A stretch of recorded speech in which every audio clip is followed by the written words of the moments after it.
So guys, ito na yung ginawa namin hangin lang hangin. Hose galing sa hangin. Galing sa hangin ha, tapos ito lang. Lagyan mo lang kunting use oil.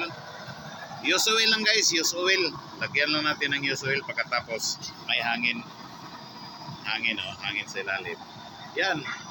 Dalawang takip lang ng yung takip ng soft drinks, dalawang takip na use oil lang ang ilagay mo dyan. Kunti lang, ganito, kunti lang, kunti. Tapos yan, use oil use oil yung palaga yan, kunting use oil lang. Kailangan ni natin. Tapos sa hangin ka na mag-a-adjust. Yung hangin, may hangin kasi kami dito. Pag wala kayong hangin, pwede blower ilagay, lagyan mo ng blower. O kaya gulong ng sasakyan o motor o multicab. Lagyan mo ng hangin yung gulong, ikabit mo yung hose.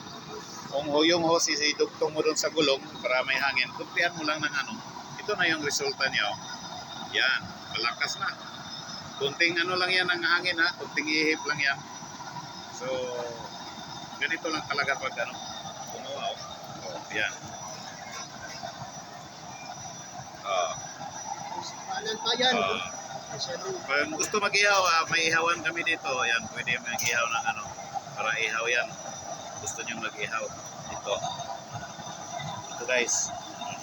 Lalagyan ng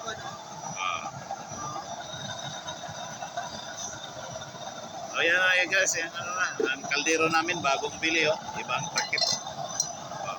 Yan na.